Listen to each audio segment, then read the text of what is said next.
Hey everybody, today I'm going to show you how to install a Saginaw style power steering pump on a 5.0 Explorer front dress.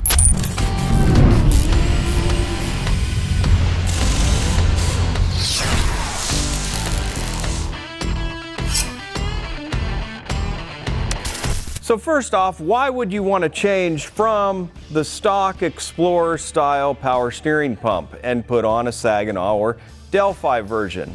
Well, one of the reasons is these pumps are not known to really be able to turn large tires at a certain size. So they don't have a real good reputation. Sometimes they work fine, other times they don't, and that's when you want to go to a Saginaw style pump. Also, the brackets are kind of big and bulky, sticking up where you might even need some extra clearance for the hood. So let's get started. Real quick, let's go over some of the tools you may need. You'll need an impact wrench or a ratchet, an assortment of sockets, an assortment of wrenches, and a hammer. It's always a good idea to have a hammer.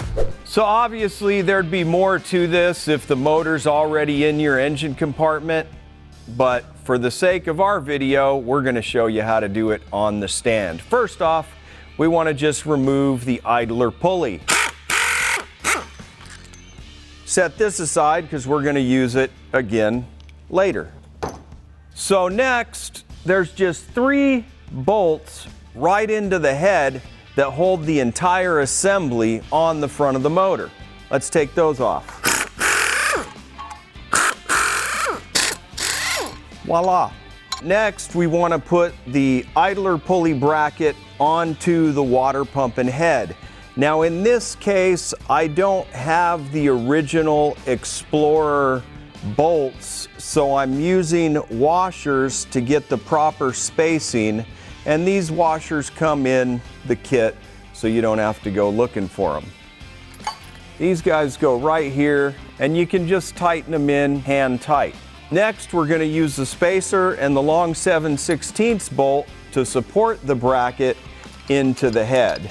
Isn't this fun? Now I knew this was going to happen because we checked this out a second ago. Our bolt spacing isn't right. We had this on a stock Ford head, now we're putting it on an Edelbrock head. I'm not here to throw Edelbrock or anybody else under the bus. This is the kind of stuff you run into when you're building custom cars, doing custom projects. So it's the old assess, adapt, and overcome. We're going to go ahead and file this hole out until we have a nice straight shot into the Edelbrock head with the 7/16 bolt. I'll get that ready and then we'll come back.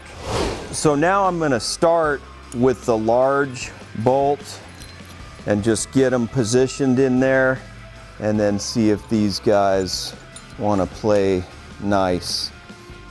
And it looks like everybody's going to be happy here. So I'll take it back, I'll put the washers in and get everything tightened down.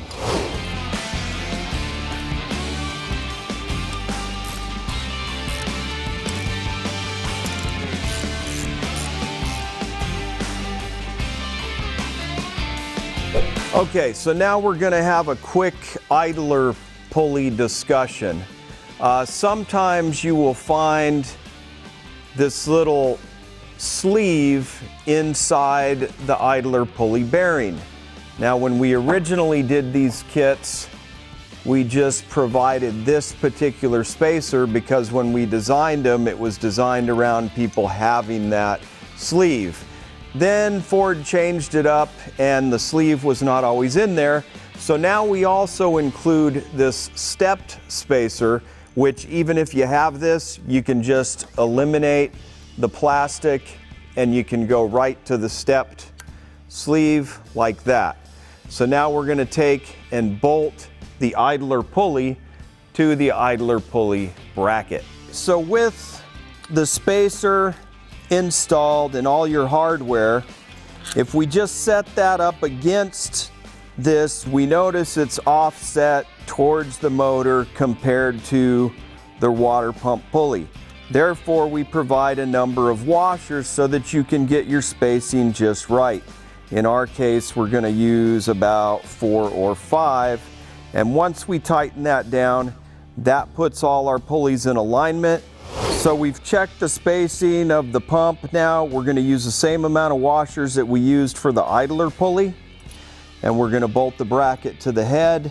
And that should give us the same offset as the rest of the pulleys once we bolt the pump to this bracket. So now with our bracket installed, we're going to use the longer of the 2 metric bolts through the bottom of the hole with this little 1/4 inch spacer, and that makes up the difference on the back of the pump. Bolt actually goes through the spacer to the back of the pump, and then the shorter one. That appears to be in a pretty good alignment looking from the side. So we've got the pump installed, we've got the pulleys aligned.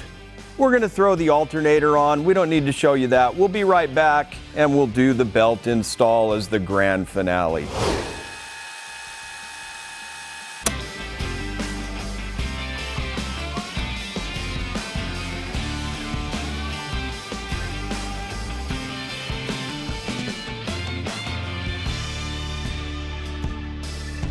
That just about wraps up Tech Tuesday for today. There's your install of your Saginaw/Delphi style power steering pump on a 5.0 Explorer front dress. Now, something to keep in mind, this is a non-AC version. We have a different version if you're gonna install air conditioning. Maybe we'll do that on another Tech Tuesday, but for now, that's it.